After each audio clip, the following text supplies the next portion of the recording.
হামজা রাদিয়াল্লাহু আনহু যখন ইসলাম তিনি কবুল করেননি, শিকার করে ফিরছিলেন। হামজা রাদিয়াল্লাহু আনহু সিংহ শিকার করতে পারতেন। সিংহ শিকার, চারটাকারী কথা মনে পড়ছে। এরপর তিনি যখন যাচ্ছিলেন তখন এই দাসী হামজা রাদিয়াল্লাহু আনহুকে বললেন যে, আপনি যদি দেখতেন কিভাবে আপনার ভাতিজাকে আবু জেহেল অপমান করলো, তাকে গালিগালাজ করলো, তাকে আঘাত করলো, তাহলে আপনি স্থির থাকতে পারতেন না। হামজা রাদিয়াল্লাহু আনহু তখন বললেন, আওয়া ফাআলা হাদা, সে কি সত্যি এই কাজ করেছে? সেই দাসী বলল, বেলা ওয়াল্লাহ, আল্লাহর কসম করে বলছে অবশ্যই সেই কাজ করেছে। হামজা রাদিয়াল্লাহু আনহু বাসার দিকে না গিয়ে দারুন নাদওয়া অর্থাৎ মক্কার ওই যেটা কাবা দেখেন সেখানে গেলেন। সেখানে দেখলেন সেখানে আবু জেহেল তার দলবলকে নিয়ে সেখানে দাঁড়িয়ে আছে। হামজা রাদিয়াল্লাহু আনহু ঘোড়া থেকে নেমেই আবু জেহেলের কলার ধরলেন এবং প্রচণ্ড জোরে একটা ঘুষি দিলেন। প্রচণ্ড জোরে। বলে দেয়, আবু জেহেল কিন্তু ওই সময়কার মক্কার রাষ্ট্রনেতা, মক্কার গোত্রের সব গোত্রের রসেক, কিন্তু বনু মাকসুমের সর্দার। হামজা রাদিয়াল্লাহু আনহু এই কাজটা করলেন এবং বললেন, রুদ্দাহা ইন ইসতাতা, তো যদি ক্ষমতা থাকে আমাকে ঘুষি মেরে ফেরত দে। যদি ক্ষমতা থাকে, রুদ্দাহা ইন ইসতাতা, ক্ষমতা থাকলে আমার গালেও একটা মেরে দেখা। কথাটা তো এরকম আগে। আবু জেহেল কিছু করতে পারলো না।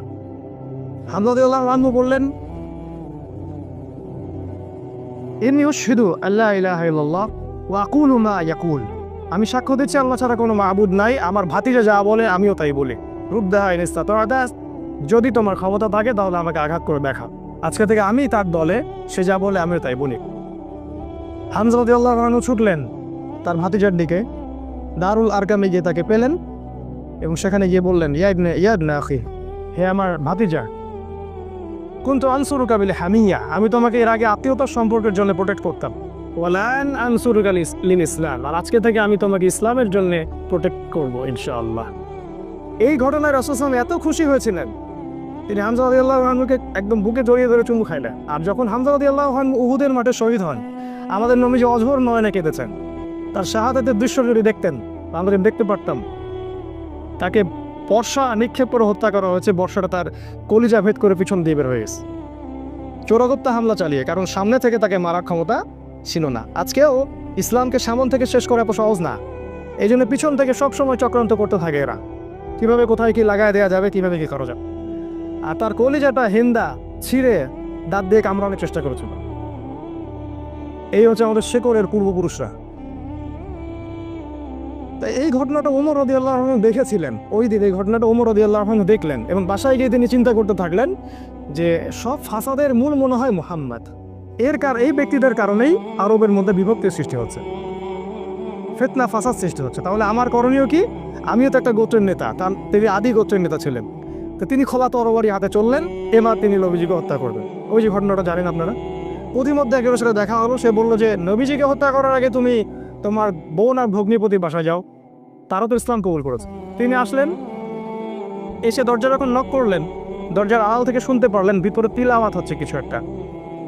সূরা তাহা তিলাওয়াত হচ্ছিল। তাহা মা আনজালনা আলাইকাল কুরআনা লিতাশকা ইল্লা তাযকিরাতান লিমান ইয়াখশা তানজিলাম মিম্মান খালাকাল আরদা ওয়াস সামাওয়াতিল উলা আর রহমান আলাল আরশি ইসতাওয়া। তিনি দরজা খুলে ঢুকলেন এবং জিজ্ঞাসা করলেন, মা কুনতুম তাকরাউন, তোমরা কি পড়ছিলে? বোন অস্বীকার করলো যে আমি কিছু না, তাহাদ্দাসনা বাইনানা, আমরা পরস্পরে কথা বলছিলাম না। তখন তিনি বললেন যে ফালা তাকরিবা কুনতু সামিআতু ইন্নাকুমা সাবাতুমা, তিনি বললেন যে আমি শুনেছি তোমরা দুইজনে সাবা হয়ে গেছো, মানে বেদিন হয়ে গেছে, মিথ্যা বলবে না আমার কাছে।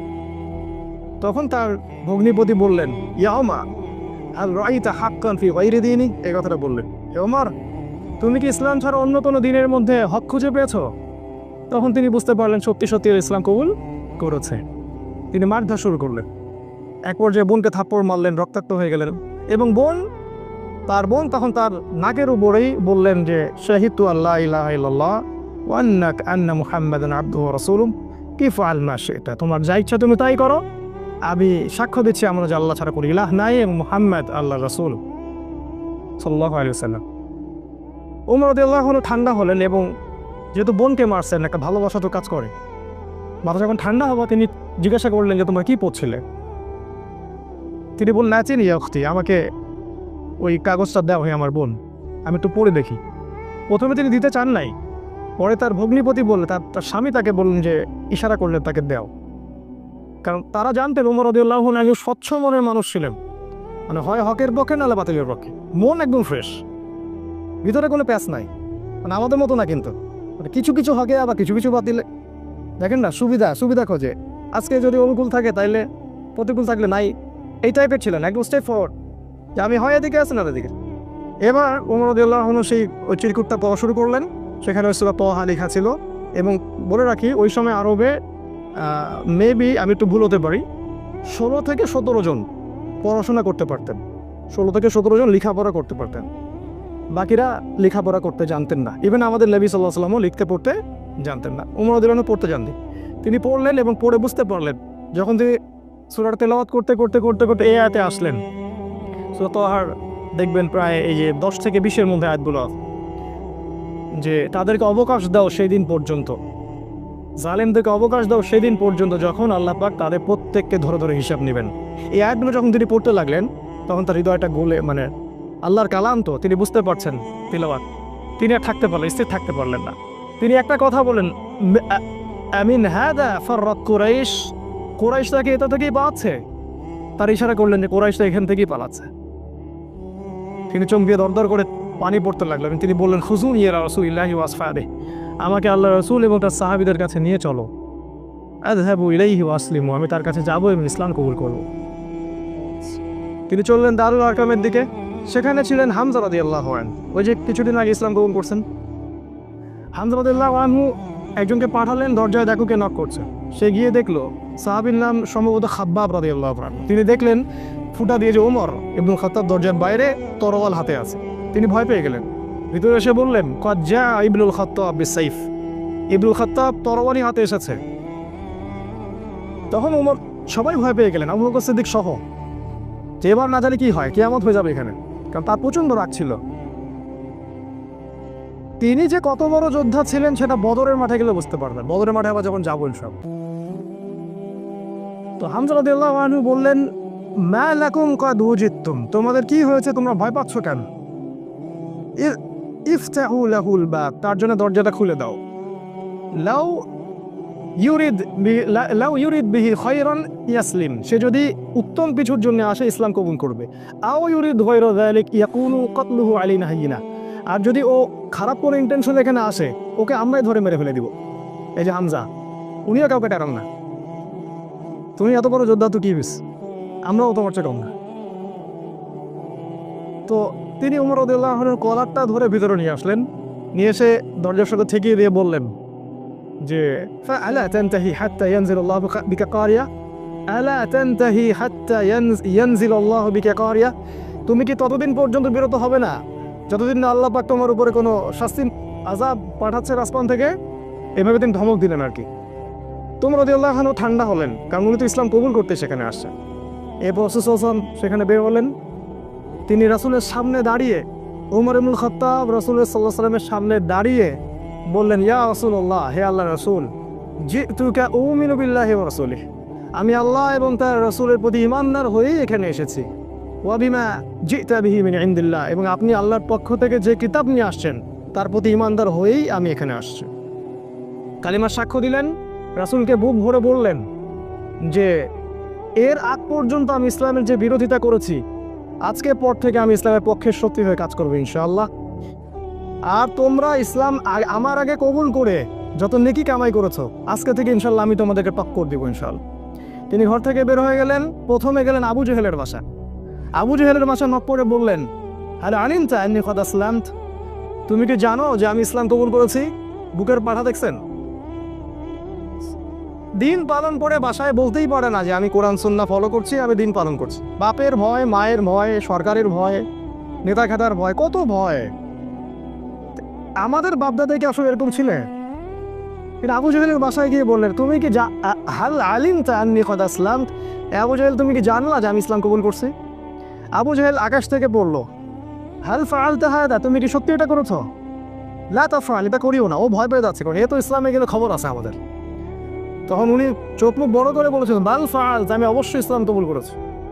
এরপরে গেলেন ওয়ালিদ বিন মুগীরার বাসায়, ওখানে একই কথা বললেন। তারপর আরেক কাফেরের বাসায় আরেক একই কথা বললেন। এরপর আসলে কাবা ঘরে এসে বললেন যে ইয়া আইয়ুহান নাস, হে হে হে লোক সকল, ইলামু আন্নী কদ আসলাম, তোমরা জেনে রাখো আমি ইসলাম কবুল করেছি। ওয়ান শাহিদতু আল্লা ইলাহা ইল্লাল্লাহ ওয়া আন্না মুহাম্মাদান রাসূলুল্লাহ, আমি সাক্ষ্য দিয়েছি আল্লাহ ছাড়া কোনো মাবুদ নাই, মুহাম্মদ সাল্লাল্লাহু আলাইহি সাল্লাম আল্লাহর বান্দা এবং রাসূল। এরপরে লোকজন তাকে মারা শুরু করলো, সবাই তাকে মারা শুরু করলো, পারতেছিল না তার সাথে, তিনি একাই 8-10 জনকে ডিফেন্ড করতেছিলেন। এক পর্যায়ে সেখানে আরও কিছু গোত্রনেতা আসে এবং তাদের মারামারিটা বন্ধ করে দেন। এবার দেখেন, মারামারি বন্ধ করে দিয়ে একজন ওমর রাদিয়াল্লাহু আনহুকে বলছিলেন যে আফালা কুনতা কাতামত, ওমর তুমি কি চুপ থাকতে পারতে না? এই যে আমাদের হিকমা আছে না, চুপ থাকো, ওমর তুমি কি চুপ থাকতে পারতে না? ওমর ইবনে খাত্তাব বলছেন, ওয়াল্লাহি লা আকতুমুল হাক্কা ওয়া হুয়া আলামু, যখন আমি সত্য জেনেছি আল্লাহর কসম করে বলছি আমি সত্য গোপন রাখবো না। লাউ ফাররিকান্নাল হাক্কা মিনাল বাতিল কামা ফাররাকাল্লাহু বাইনাল লাইলি ওয়ান নাহার, আমি সত্যকে মিথ্যা থেকে আলাদা করে দিব, ঠিক যেমন করে আল্লাহ রাত থেকে দিনকে আলাদা করে দেন। এই ঘটনার পরে তার নাম হয়েছে আল ফারুক, পার্থক্যকারী। যেমন করে মিরাজের ঘটনার পর আবু বকর সিদ্দিকের নাম হচ্ছে কি? সিদ্দিক। প্রত্যেকটা বিষয়ে একটা ঘটনা আছে, পড়তে হবে, এগুলো জানতে হবে। আপনি ওই রাজ্যে বিচরণ করবেন তখন ইনশাআল্লাহ। এবার ইসলাম শক্তিশালী, কারণ বড় বড় দুইজন নেতা আমাদের পক্ষে, মনে করেন পুতিন আমাদের পক্ষে, মনে করেন ওই আরও বড় বড় কিছু নেতা আমাদের পক্ষে। এখন ইসলাম শক্তিশালী, তাদের কাছে ক্ষমতা আছে, লোকজন জনবল আছে, আর অর্থ সম্পদ আছে। এবার রাসূল সাল্লাল্লাহু আলাইহি ওয়াসাল্লাম এর কাছে গিয়ে ওমর রাদিয়াল্লাহু আনহু বললেন, ইয়া রাসূলুল্লাহ আলাসনা আলাল হক আলাইসু আলাল বাতিল, এভাবে বলতে থাকলেন, আমরা কি হকের উপর নাই, ওরা কি বাতিলের উপর নাই? আলাসনা মুসলিমান, আমরা কি মুসলিম না? আলাইসুল মুশরিকিন, তারা কি মুশরিক না? আমরা কেন এখানে গোপন এভাবে ইসলামের দাওয়াত দিব? আজকে থেকে প্রকাশ্য দাওয়াত দিব। এই তারপর থেকে ইসলামের প্রকাশ্য দাওয়াত শুরু হল, এবং মিছিল করতে করতে তারা কাবা ঘরে গেলেন এবং সবাই স্লোগান দিতে থাকলেন, লা ইলাহা ইল্লাল্লাহ মুহাম্মাদুর রাসূলুল্লাহ, লা ইলাহা ইল্লাল্লাহ মুহাম্মাদুর রাসূলুল্লাহ। এবার আরবের লোকরা জাজলনামার একটা দৃশ্য দেখতেছে, রেভলিউশন। হঠাৎ করে এই 50-60-70 জন মানুষ বের হচ্ছে রাস্তায় এবং কালিমার স্বাক্ষর হচ্ছে। ওই সময় কিন্তু এই পপুলেশনটা খুব কম না, একটু বেশি। এবার নির্যাতনের মাত্রা আরও বাড়তে থাকলো। আমাদের হাতে অল্প সময় আছে, আমি 5 মিনিটে শেষ করছি ইনশাল্লাহ। নির্যাতনের মাত্রা বাড়তে থাকলো এবং এক পর্যায়ে সাহাবীদের প্রতি এমন মর্মান্তিক নির্যাতন করা হলো। কিছু নমুনা আপনারা জানেন, ওই যে বিলাল রাদিয়াল্লাহু আনহুর ঘটনা, সুমাইয়া রাদিয়াল্লাহু আনহার ঘটনা, আবার খাব্বাব, তারপর মুসআব বিন উমাইর, এদিকে উসমান রাদিয়াল্লাহু আনহু, ইভেন আবু বকর সিদ্দিক, সমস্ত সাহাবীকেই টর্চার করা হলো। মানে ফিজিক্যাল, মেন্টাল, ইকোনমিক্যাল, এমন কোনো টর্চার নেই যেটা করা হয়। এরপর রাসূল সাল্লাল্লাহু আলাইহি ওয়াসাল্লাম তাদেরকে বললেন, আবিসিনিয়ায় তোমরা হিজরত করো, দিন কায়েম। দেখেন অনুকূল পরিবেশে এখন আমরা প্রকাশ্য দাওয়াত দিচ্ছি, এখানে নির্যাতন হচ্ছে, ওখানে কিন্তু বোম ব্লাস্ট করছি না। আমরা বলছি যেখানে দিন পালনের সুযোগ আছে, অনুকূল পরিবেশ আছে, তোমরা সেখানে চলে যাও। সাহাবীরা চলে গেলেন ইথিওপিয়ায়, ওই যে আমি গতদিন খুতবায় বলেছিলাম, আবিসিনিয়ায়। ওখানে একজন বাদশা ছিলেন, সেই বাদশার নাম নাজাশী। সে ছিল একজন খ্রিস্টান নাসারা। একজন খ্রিস্টান আমাদেরকে আশ্রয় দিল। সব খ্রিস্টান এক না, সব খ্রিস্টান এই পশ্চিমা সভ্যতার মতো ওই ছেলে বিয়েকে জায়েজ বলে না। এরা গডলেস পিপল, এই পৃথিবীর সবচেয়ে বড় জালেম ফেরাউন এরা, এবং আবু জেহেলও বটে। এই বাদশা নাজাশী আমাদেরকে আশ্রয় দিলেন, আমরা রেফিউজি ছিলাম সেখানে, ওরা আমাদেরকে আশ্রয় দিল এবং আমরা সেখানে শান্তিপূর্ণ একটা পরিবেশে দিন পালন করতে থাকলাম। প্রথমে একবার হিজরত হলো, তারপর আরও একটা দল হিজরত করলো, এবং কাফেররা বসে থাকেনি, তাও সেখানে কূটনৈতিক তৎপরতা চালালো। আমর ইবনে আসকে সেখানে পাঠানো হয় এবং সেখানে মুনাজারা, বাহাস হয়। সেই বাহাসে জাফর রাদিয়াল্লাহু আনহু ওই বাদশার সামনে দাঁড়িয়ে সূরা মারিয়াম তেলাওয়াত করেছিলেন। আর ওই বাদশা কিন্তু ছিল নাসারা বা খ্রিস্টান। সূরা মারিয়ামের তেলাওয়াত শুনে সেই বাদশার চোখ দিয়ে ঝরঝর করে পানি পড়তে থাকে। তিনি বুঝতে পারলেন যে এটা আল্লাহর পক্ষ থেকে এসে। তিনি বলেছেন একটা কথা, এটা লোক সামলাতে পারছেন। তিনি বলেছেন যে ইন্নাহা লাহুদান ইয়াখরুজু মিন মিশকাতিন ওয়াহিদা মা আনজালাল্লাহু আলা ঈসা ইবনে মারইয়াম ইন্নাহা লাহুদা ইয়াখরুজু মিন মিশকাতিন ওয়াহিদা, এটা বলেছেন। এই বাদশা নাজাশী বলেছিলেন যে তুমি যে তেলাওয়াত করলে শুনে মনে হচ্ছে ঈসার কাছে যেটা এসেছিল এটা সেই একই আমার বর্তিকা থেকে এসেছে। এ তো খ্রিস্টান, এ কি এদের মতো খ্রিস্টান? এরা কি এখান থেকে হেদায়েত নেবে না? সেই বাদশা নাজাশী মুসলিমদেরকে আশ্রয় দিলেন, সেখানে আমরা থাকলাম। এক পর্যায়ে এদিকে নির্যাতন আরও বাড়তে থাকলো। রাসূল সাল্লাল্লাহু আলাইহি ওয়াসাল্লাম এবং সাহাবীদেরকে 3 বছর বয়কট করা হলো। 3 বছর তারা ওই যে পাহাড়ের পাদদেশে ওটাকে বলা হয় শিয়ারে আবু তলেব, সেখানে 3 বছর গাছের ছাল পাতা খেয়ে গেছে। সামান্য ভাই কষ্ট করে একটা সেমিনারে আসতে পারেন না, দিন কালের স্বপ্ন দেখেন, সামান্য 10টা টাকা খরচ করতে পারেন না, মাসে জ্ঞানও দিতে পারতেছেন না, সামান্য একটু সিরা পড়বেন সেটা পড়তে পারেন না, দিনের জন্য সামান্য একটু এফোর্ট দিবেন, জানমাল ব্যয় করবেন, কোন মুখ দিয়ে সাহাবীদের নাম উচ্চারণ করেন? 3 বছর শুধু গাছের ছাল পাতা খেয়ে থেকেছে। ওই সময় অনেক ত্রাণ আসতো, হামজা রাদিয়াল্লাহু আনহু ত্রাণ ফেরত দিতেন, ত্রাণের দরকার নাই, আল্লাহ রিজিক দিবেন। কি ইমান, কি জজবা! আমাদের বাধ্যতা সবাই, আমাদের শেকড়, আমাদের গায়ে তাদেরই রক্ত আছে, কিন্তু কোনো না কোনো ভাবে উপমহাদেশ ইসলাম তারা প্রচার করেছে। যাই হোক, এবার এই বয়কটটা যখন উঠে যায়, তখন রাসূল সাল্লাল্লাহু তায়েফে হিজরত করলেন। সেখানে ঘটনা আপনারা জানেন, সেখান থেকে তাকে মারধর করে বের করে দেওয়া হয়। তিনি আবার মক্কায় চলে আসেন। এবার মক্কায় তিনি যখন স্টে করলেন, নবুয়তের 10, 11 আর 12 এই 3টা বছর শেষ করছি আমি। 10, 11, 12 এই 3টা বছরে মদিনা যে ইয়াসরিব থেকে প্রথমে 6 জন, তারপরে 12 জন, তারপরে 73 জন, পরপর 3 বছরে 3টা গ্রুপ আসলো। প্রথমে 6 জন, তার নেতৃত্বে ছিলেন আসাদ বিন জুরারা, তারপরের বছর 12 জন, তারপরের বছর 73 জন, আর 2 জন নারী, মোট 75 জন। এই 75 জন এসে রাসূলের কাছে বায়াত করলেন। বায়াত করে রাসূলকে বললেন যে আপনি মদিনায় হিজরত করেন।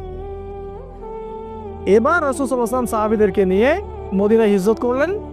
আর মদিনায় হিজরত করার পরে সেখানে ইসলামিক স্টেট বা খিলাফা স্টেট কায়েম হলো। তারপরে দিন কিভাবে কায়েম হলো সেটা আমরা ইনশাআল্লাহ সালাতের পর শিখবো ইনশাআল্লাহ।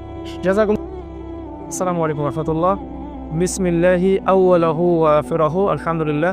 প্রশংসা সেই আল্লাহ পাকের জন্য, যিনি আমাদেরকে মাগরিবের সালাতের পর আবারও বসার তৌফিক দান করেছেন। সবাই বলি আলহামদুলিল্লাহ। হৃদয়ের অন্তঃস্থল থেকে দরুদ পাঠ করি আমাদের প্রিয় নবী মুহাম্মদ রাসূলুল্লাহ সাল্লাল্লাহু আলাইহি ওয়াসাল্লামের প্রতি। আল্লাহুম্মা সাল্লি আলা মুহাম্মদ, আল্লাহুম্মা বারিক আলা মুহাম্মদ। মাগরিবের সালাতের আগ পর্যন্ত আমরা যতটুকু আলোচনা করেছিলাম মদিনায় হিজরত পর্যন্ত। হিজরতের যে মূল ঘটনাটা, সেই ঘটনাটা হচ্ছে যে ইয়াসরিব বা মদিনা থেকে প্রথমে 6 জন যুবক মক্কায় আসেন হজের মৌসুমে। হজ কিন্তু তখনও ছিল, মানে এই হজ সিস্টেম না, বিকৃত হজের সিস্টেম। কারণ তারা দাবি করতো যে আমরা ইব্রাহিম আলাইহিস সালামের রিলিজিয়ন ফলো করি। মক্কার কুরাইশরা এটা দাবি করতো আমরা ইব্রাহিমই দিন ফলো করি, এই জন্য তারা হজও কিন্তু করতো। এখনও দেখবেন, এখনও যারা মুশরিক আকীদা লালন করে তারাও কিন্তু বছর বছর হজ উমরা ঠিকই করে, এটা নতুন কিছু না। তো এই হজের মৌসুমে ইয়াসরিব থেকে প্রথমে 6 জন যুবক এই মক্কায় আসে হজ করতে, যারা আগে শুনেছিল যে শেষ জামানায় একজন নবী আসবেন। এই যে শেষ জামানা সম্পর্কে সচেতনতা, এটা নতুন কিছু না, এটা সবাই করেছে আগে যুগে যুগে। ইহুদিরা খুঁজে খুঁজে বেড়াতো যে কবে নবী বের হবে, আমরা কবে তার কাছে বায়াত নেব। যখন দেখলো নবী ইসমাইল আলাইহিস সালাম বংশ থেকে আসছে, তখন তারা আর সেখান থেকে বায়াত নিল না, উদ্ধত অহংকার করলো। অথচ আমরা কিন্তু ওদের কাবা বাইতুল মাকদাসকে কেন্দ্র করে দীর্ঘদিন নামাজ পড়েছি, এটা বোঝানোর জন্য যে একই সোর্স থেকে সব নবী এসেছেন। যাই হোক, এই 6 জন যুবকের নেতৃত্ব দিয়েছিলেন আসাদ বিন জুরারাহ রাদিয়াল্লাহু আনহু, একটি সাহাবী। তিনি রাসূল সাল্লাল্লাহু আলাইহি ওয়াসাল্লামের সাথে দেখা করলেন 6 জন সাহাবীকে সাথে নিয়ে। আমাদের নবীজি সাল্লাল্লাহু আলাইহি ওয়াসাল্লাম কোরআন পাঠ করে শোনালেন, তাদেরকে ইসলামের দাওয়াত দিলেন এবং এই 6 জন ইসলাম কবুল করলেন আলহামদুলিল্লাহ। এই প্রথম মদিনা থেকে কেউ এসে ইসলাম কবুল করলো। এর আগ পর্যন্ত দেখলেন দীর্ঘ 10 বছর কত চড়াই উতরাই আমাদেরকে পার হতে হলো। এদিকে কাফেরদের নির্যাতন কিন্তু ব্যাপক হচ্ছিল। বয়কট করেছে 3 বছর, তার পরের বছর খাদিজা রাদিয়াল্লাহু আনহা মারা যান, একই বছর চাচা আবু তালেবও মারা যান, মাত্র 3 দিনের ব্যবধানে সম্ভবত। এবং এতে করে নির্যাতন আরও বেড়ে যায়, ওখানে থাকা আমাদের জন্য কষ্টকর হয়ে যায়। তখন নবীজি চাচ্ছিলেন হিজরত করার জন্যই, আল্লাহ পাকের আদেশের অপেক্ষা করছিলেন। এই জন্য প্রথমে তিনি আবিসিনিয়ায় পাঠিয়েছেন সাহাবীদেরকে, তারপর নিজে গিয়েছেন তায়েফে। আপনারা জানেন তায়েফ থেকে তাকে রক্তাক্ত হয়ে ফিরে আসতে হয়। তায়েফবাসী ইসলাম কবুল করেনি। সেখানে 3 জন ভাই ছিল, আব্দে ইয়ালাইল, আব্দে মাসউদ আর হাবিব বিন আমর। এরা নবীজিকে পাথর নিক্ষেপ করে মাথা ফাটিয়ে দিয়েছিল, ছোট ছোট ছেলেপেলেদেরকে লেলিয়ে দিয়েছিল, যারা নবীজিকে রক্তাক্ত করেছিল। আমাদের নবীজি তাদের জন্য বদদোয়া করেননি, বরং দোয়া করেছিলেন যে আমি আশা করি আল্লাহ পাক এর পরবর্তী জেনারেশন থেকে এমন কাউকে বের করবেন যারা আল্লাহর একত্ববাদে বিশ্বাস করবে। একটা তথ্য দিয়ে রেখে আপনাদেরকে, আবু হুরায়রা রাদিয়াল্লাহু আনহু কিন্তু ওই তায়েফবাসীরই সন্তান। যদি নবীজি ওই দিন বদদোয়া করতেন, তাহলে আমরা আজকে আবু হুরায়রা রাদিয়াল্লাহু আনহুকে পেতাম না। তার কাছে কিন্তু আসমান, এই যে আপনার পাহাড় পর্বতে ফেরেশতাকে পাঠানো হয়েছিল। পাহাড় পর্বতে ফেরেশতা থাকে, এই কথা আমাদের গডলেস ওয়ার্ল্ড বিশ্বাস করবে না, এডুকেশন সিস্টেম সেকুলার কনসেপ্ট আর বিশ্বাস করবে না। তো আমরা ওদেরকে বলি তোমরা গেট লস, তোমরা কিন্তু হবে। পাহাড় পর্বতে ফেরেশতা যখন এসেছিলেন বলেছিলেন আল্লাহ পাক আপনার সাথে তায়েফবাসী যা করেছে আল্লাহ পাক দেখেছে, আপনি যদি চান 2 পাহাড়কে পিষে একদম তায়েফকে শেষ করে দিব। নবীজি বললেন আমি চাই, আল্লাহ পাক ওদেরকে হেদায়েত দান করুন। তো যাই হোক, এরপরে নবীজি হিজরতে অপেক্ষা করছিলেন, এই সময় ঘটনাটা ঘটে। 6 জন ইয়াসরিবের যুবক আসেন, তারা ইসলাম কবুল করেন। তারপর তাদেরকে আবার নবীজি পাঠিয়ে দেন, মদিনায় পাঠিয়ে দেন, বলেন তোমরা ওখানে দাওয়াতি কাজ করতে থাকো। পরের বছর মানে নবুয়তের এটা ছিল 10ম 11তম বর্ষে তারা আরও 6 জনকে সাথে নিয়ে আসে। দেখেন দিন কায়েম কেমন করে হচ্ছে। প্রথমে গোপন দাওয়াত, তারপরে প্রকাশ্য দাওয়াত, তারপরে একদম যখন আমাদের জনবল বেশি হয়ে গেল, মানে বড় বড় নেতা খেতা মানুষ টাইপের সবাই আমাদের দলে চলে আসলো, তখন আমরা আরও মানে কি বলবো ফ্রিকোয়েন্সির সাথে দাওয়াত দিয়ে শুরু করলাম। এবং যত ফ্রিকোয়েন্ট দাওয়াত হবে তত নির্যাতন বেশি হবে। এটাই সুন্নাহ। এটা হতে থাকলো। এক পর্যায়ে হিজরত করলাম, বয়কট করলো, সোশ্যাল বয়কট, অর্থনৈতিক বয়কট, সব কিছু করলো। তারপরে আমরা হিজরতের জন্য অপেক্ষা করছিলাম। এই 12 জন, এই পরের বছর আরও 6 জন, 6+6 মোট 12 জনকে তারা নিয়ে আসলেন। এই 12 জনের সাথে নবী সাল্লাল্লাহু আলাইহি ওয়াসাল্লাম একজন সাহাবীকে মদিনায় পাঠালেন। বিখ্যাত সে সাহাবী, তার নাম হচ্ছে মুসআব বিন উমাইর রাদিয়াল্লাহু তাআলা আনহু। তিনি প্রচণ্ড রকম ধনীর দুলাল ছিলেন, ইসলামের জন্য সব ছেড়ে দিয়েছিলেন। যখন উহুদের মাঠে তাকে শহীদ করা হয় তখন তাকে কবর দেওয়ার মতো একটা জামা পর্যন্ত পাওয়া যায়নি, তাকে ঘাস দিয়ে ঢেকে কবর দেওয়া হয়েছে। আমরা যারা দায়ী তারা কি মুসআব বিন উমাইর? বাংলাদেশে লক্ষ লক্ষ এই যে সিজনে বক্তব্য হবে, এরা কি সবাই মুসআব বিন উমাইর? আলাদা জিনিস। এই দায়ী ইসলামের ইতিহাসে প্রথম দায়ী। কুইজ আসবে আপনাদের অনেক সময়, জিজ্ঞাসা করে অনেকে দেখবেন ইসলামের ইতিহাসে প্রথম দায়ীকে, এই মুসআব বিন উমাইর রাদিয়াল্লাহু আনহু। তাকে নবীজি পাঠালেন এই 12 জনের সাথে মদিনায়। এবার তিনি গিয়ে মদিনার ঘরে ঘরে দাওয়াত দিতে থাকলেন। আর মদিনায় ছিল আউস এবং খাজরাজ, দুটা গোত্র আপনারা জানেন। মদিনায় ছিল আউস এবং খাজরাজ, এর পাশাপাশি কিছু ইহুদি ছিল, বনু নাজির, বনু কোরাইজা, আর কি একটা কি জানি বনু কাইনুকা, মাশাআল্লাহ জাযাকাল্লাহ। এই 3টা গোত্র ছিল ওই মদিনায়। আর কিছু কিছু মুশরিকও ছিল। এই মুশরিকরা পরে মুনাফিক হয়ে যায় আর কি, আব্দুল্লাহ বিন উবাইয়ের অনুসারী। তো তিনি ঘরে ঘরে দাওয়াত দিতে থাকলেন এবং মাশাআল্লাহ আল্লাহ পাক দাওয়াত কবুল করলেন। এবং আস্তে আস্তে আস্তে আস্তে প্রায় 70-75 জন মানুষ ইসলাম কবুল করলেন মাশাআল্লাহ। প্রত্যেকেই এই মুসআব বিন উমাইর রাদিয়াল্লাহু আনহুর মাধ্যমে ইসলামের হেদায়েতটা পেলেন। চিন্তা করেন তাকে আল্লাহ পাক কিয়ামতের মাঠে কি নেকিটা দিবেন ইনশাআল্লাহ।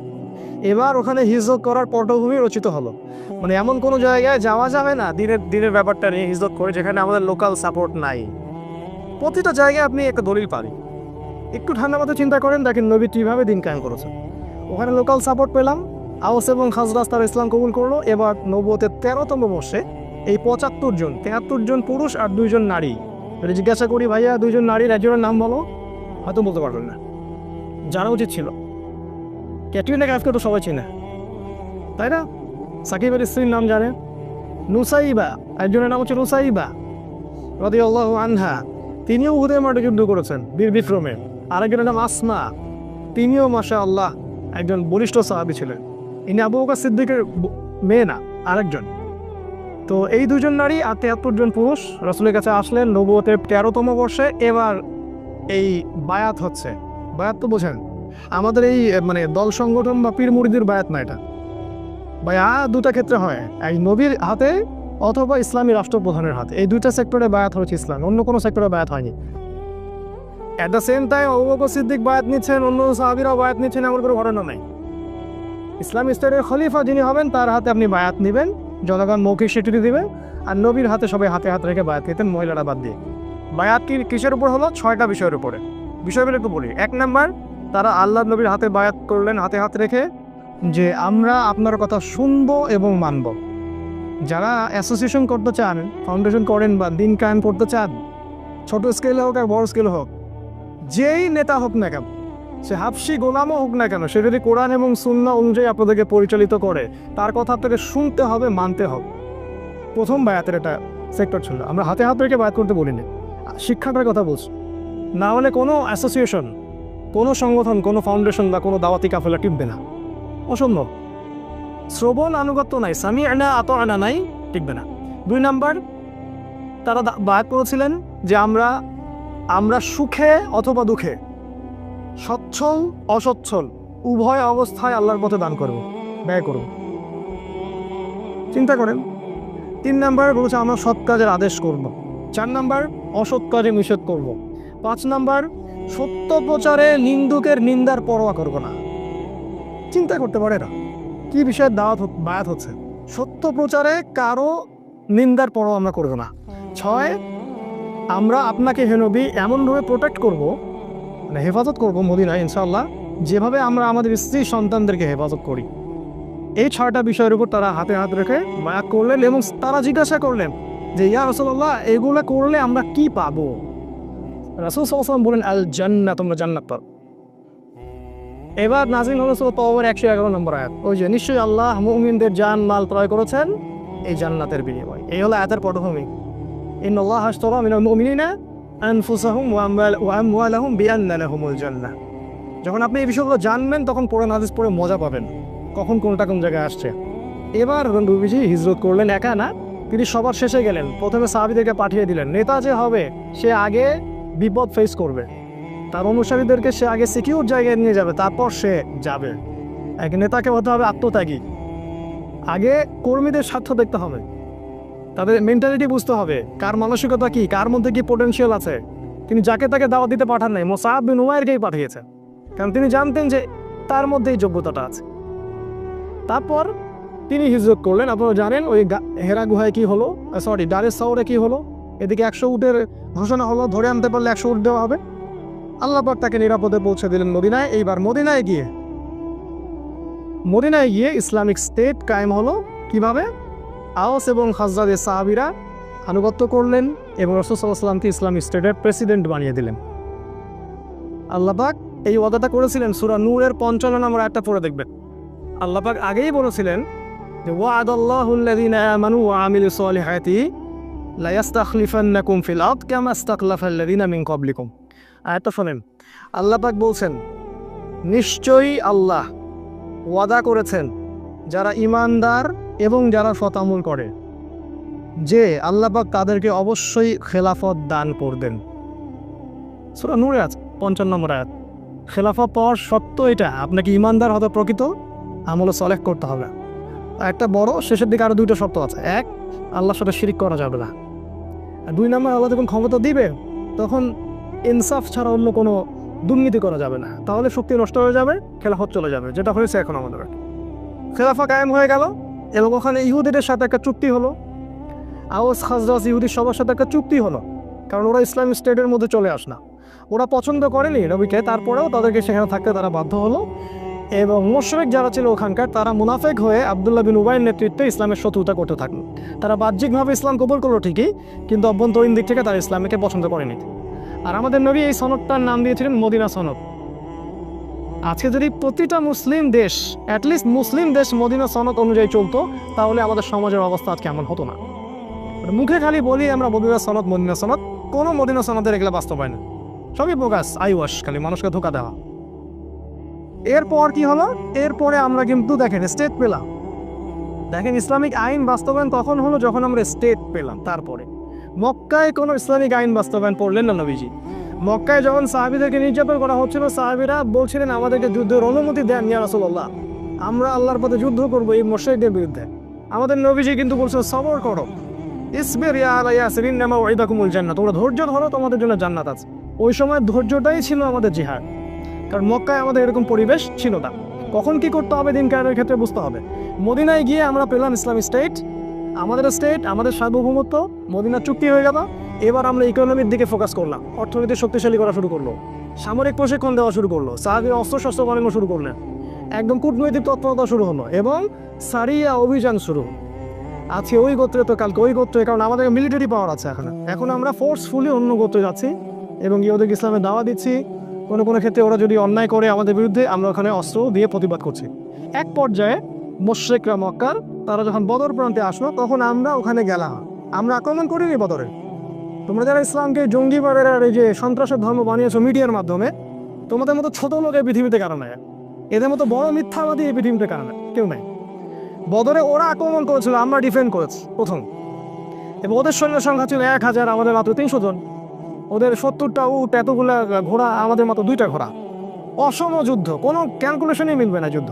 তারপর আল্লাহ পাক ওই যুদ্ধে আমাদেরকে বিজয় দান করলেন। যুদ্ধের ঘটনা অনেক ডিটেলস আজকে বলার সময় নাই, এতটুকু বলছি ওই যুদ্ধে আল্লাহ পাক ফেরেশতাদেরকে দিয়ে আমাদেরকে সহযোগিতা করেছে। যদি আজও সেই ঈমান, সেই আমল, সেই তাকওয়া থাকে, সেই ইসলাম থাকে, আজকে আল্লাহ পাক ফেরেশতাকে নামায় আমাদেরকে হেল্প করতে পারেন ইনশাআল্লাহ।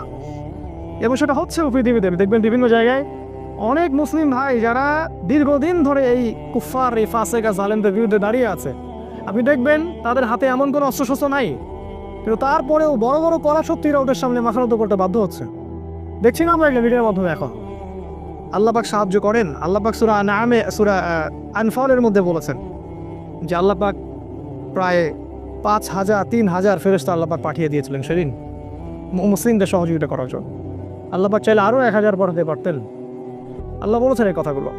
বদরে জিতলাম আমরা, এবং শোচনীয় পরাজয় ওদের। 70টা বড় বড় নেতাকে শেষ করে দেওয়া হোক, একটাকেও বাকি রাখা হয়নি। আর বলে দেই, এই মক্কায় কিন্তু নবীজি এদের নাম ধরে ধরে বদদোয়া করেছিলেন।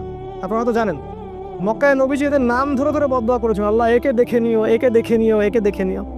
তাই আজকে যারা ইসলামের বিরুদ্ধে শত্রুতা করছেন বা আলেম ওলামাদেরকে ঢুকাচ্ছেন ভিতরে, তাদের বদদোয়া খুব খারাপ জিনিস। এই বদদোয়া থেকে বেঁচে থাকবেন। আপনার মসনদ বুড়া করে হয়ে যাবে বদদোয়া। আপনাদের মসনদ অহংকারে, এই যে জুলুমের ভিত্তিতে গড়া এই সাম্রাজ্য, একটা বদদোয়া চুরমার হয়ে ইনশাআল্লাহ। আলেম ওলামাকে এইভাবে কষ্ট দিবেন না। আজকে এগুলো বলার কেউ নাই, বলতে হচ্ছে আমাদেরকে। নবী সাল্লাল্লাহু আলাইহি ওয়াসাল্লাম নাম ধরে ধরে দোয়া করেছে, সবগুলো লাশ বদরের কূপে পাওয়া গেছে। আপনারা জানেন, ছোট ছোট কচি কাঁচা সাহাবী, বয়স 12, 13, 14, এরা আবু জেহেলের গলা কেটে হত্যা করেছে। আব্দুল্লাহ বিন মাসউদ তার গলাটা নিয়ে এসে রাসূলের সামনে দিয়ে দিয়েছে, এই যে আবু জেহেলের মাথা শেষ, সব বড়াই দম্ভ শেষ, জাহান্নামে চলে গেল। এর পরের বছর তারা উহুদে আসলো প্রতিশোধ নিতে। এবারও আমরা যুদ্ধে জিতছিলাম, গুটিয়ে নিচ্ছে আমি, এবারও কিন্তু আমরা যুদ্ধে প্রায় জিতেই গিয়েছিলাম। নবীজি বলেছিলেন, এই পাহাড় থেকে তোমরা 50 জন নামবে না, যদি দেখো আমাদেরকে পাখি ঠোকরাচ্ছে লাশের উপরে, তারপরেও তোমরা এই 50 জন এখান থেকে নামবে না। নেতার আদেশ, ভালো করে দেখেন। আমি বাবা বলছি, আপনার নেতা যেই হোক না কেন, সে যদি কোরআন সুন্নাহর অনুকূলে আদেশ করে, আপনি আল্লাহর রাস্তায় সেটা মানতে বাধ্য। কেন? না হলে ইসলামের ক্ষতি হয়ে যাবে, দিনের ক্ষতি হয়ে যাবে।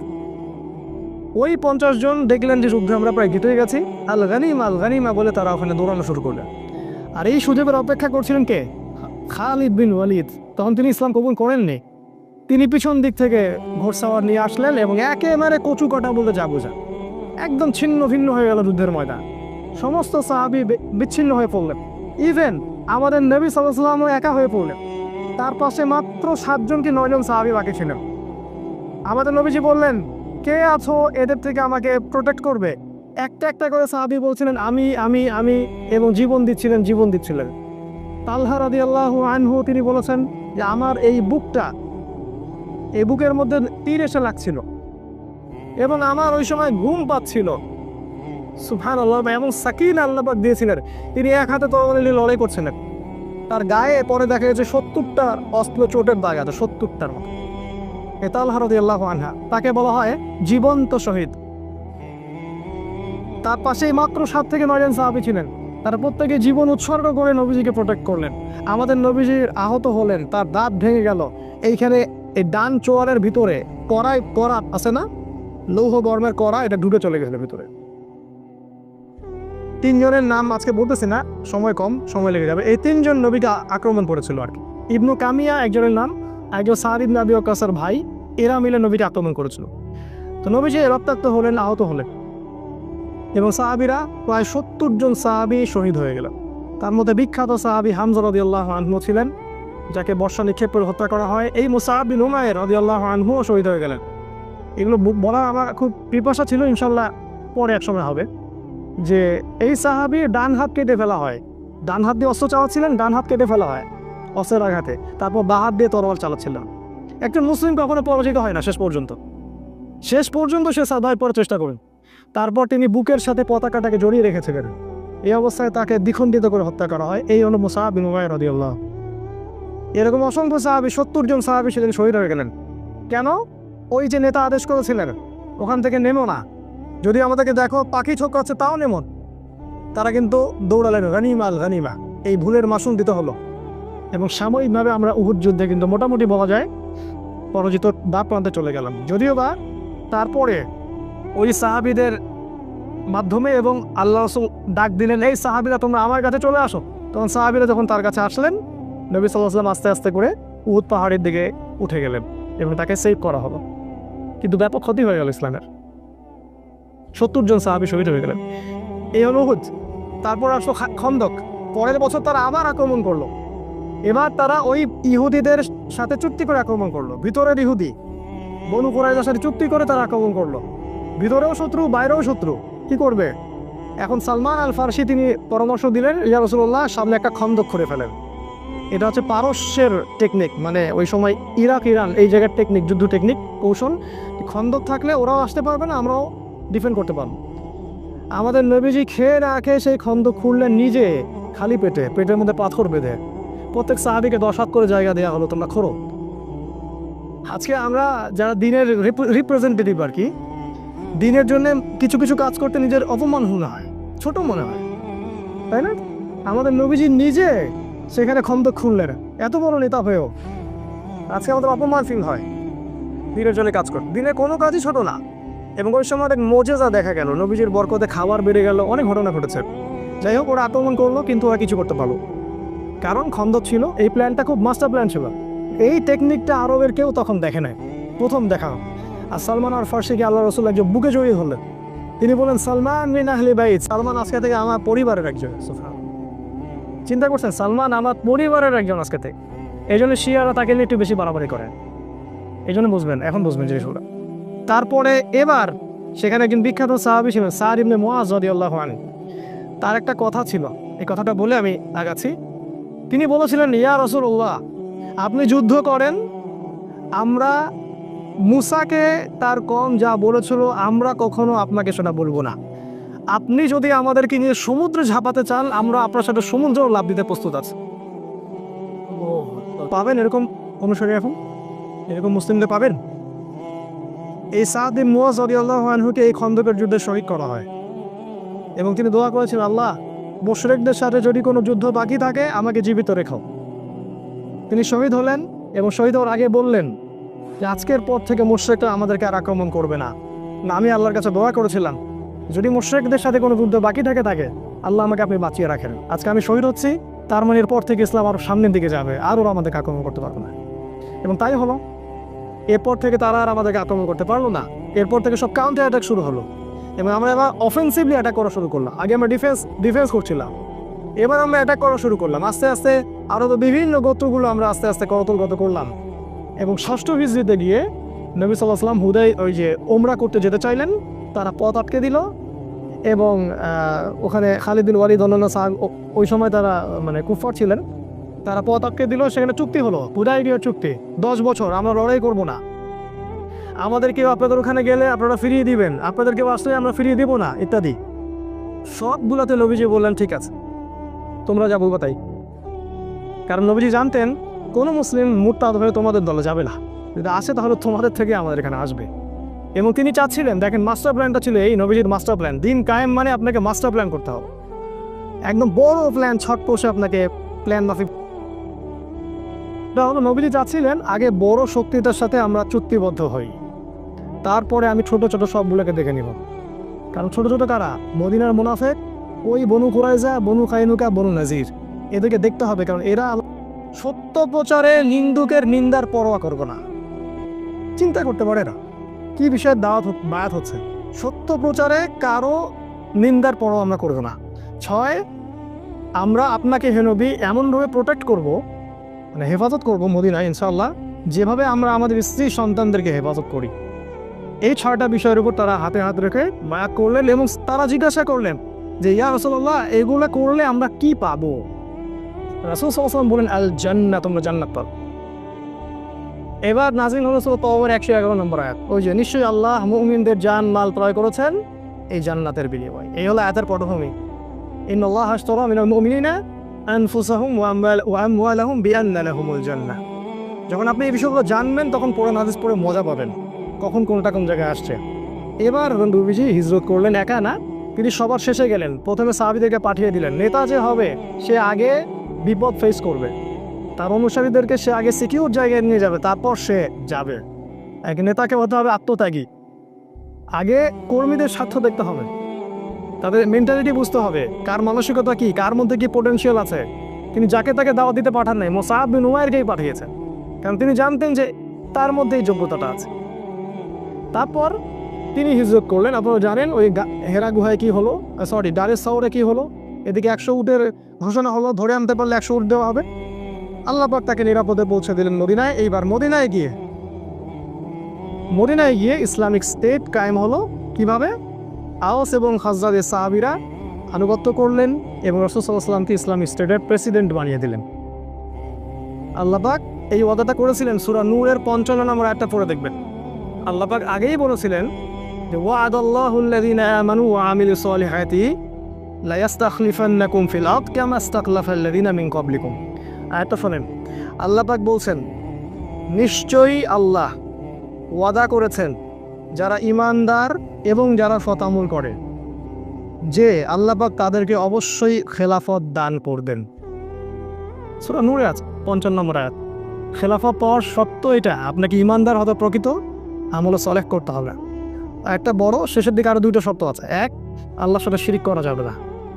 আর 2 নম্বর, আল্লাহ যখন ক্ষমতা দিবেন তখন ইনসাফ ছাড়া অন্য কোনো দুর্নীতি করা যাবে না, তাহলে শক্তি নষ্ট হয়ে যাবে, খেলাফত চলে যাবে, যেটা হয়েছে এখন আমাদের। খেলাফা কায়েম হয়ে গেল এবং ওখানে ইহুদিদের সাথে একটা চুক্তি হলো। আওস খাজরাজ ইহুদি সবার সাথে একটা চুক্তি হলো, কারণ ওরা ইসলামিক স্টেটের মধ্যে চলে আস না, ওরা পছন্দ করেনি নবীকে, তারপরেও তাদেরকে সেখানে থাকতে তারা বাধ্য হলো। এবং মুশরিক যারা ছিল ওখানকার, তারা মুনাফিক হয়ে আব্দুল্লাহ বিন উবাইয়ের নেতৃত্বে ইসলামের শত্রুতা করতে থাকলো। তারা বাহ্যিকভাবে ইসলাম কবুল করলো ঠিকই, কিন্তু অভ্যন্তরীণ দিক থেকে তারা ইসলামকে পছন্দ করেনি। আর আমাদের নবী এই সনদটার নাম দিয়েছিলেন মদিনা সনদ। আজকে যদি প্রতিটা মুসলিম দেশ, অ্যাটলিস্ট মুসলিম দেশ মদিনা সনদ অনুযায়ী চলতো, তাহলে আমাদের সমাজের অবস্থা আজকে এমন হতো না। মুখে খালি বলি আমরা মদিনা সনদ, কোনো মদিনা সনদের এগুলো বাস্তবায়ন, সবই বোগাস, আইওয়াশ, খালি মানুষকে ধোকা দেওয়া। এরপর কি হলো? এরপরে আমরা কিন্তু দেখেন স্টেট পেলাম। দেখেন ইসলামিক আইন বাস্তবায়ন তখন হলো যখন আমরা স্টেট পেলাম। তারপরে মক্কায় কোনো ইসলামিক আইন বাস্তবায়ন করলেন না নবীজি। মক্কায় যখন সাহাবীদেরকে নির্যাতন করা হচ্ছিল, সাহাবীরা বলছিলেন আমাদেরকে যুদ্ধের অনুমতি দেন ইয়া রাসূলুল্লাহ, আমরা আল্লাহর পথে যুদ্ধ করবো এই মুশরিকদের বিরুদ্ধে। আমাদের নবীজি কিন্তু বলছেন সবর করো, ইসবির ইয়া আলা ইয়াসির ইন্নামা ওয়াইদাকুমুল জান্নাত, তোমরা ধৈর্য ধরো, তোমাদের জন্য জান্নাত আছে। ওই সময় ধৈর্যটাই ছিল আমাদের জিহাদ, কারণ মক্কায় আমাদের এরকম পরিবেশ ছিল না। কখন কি করতে হবে দিন কায়েমের ক্ষেত্রে বুঝতে হবে। মদিনায় গিয়ে আমরা পেলাম ইসলামিক স্টেট, আমাদের সার্বভৌমত্ব, মদিনা চুক্তি হয়ে গেল।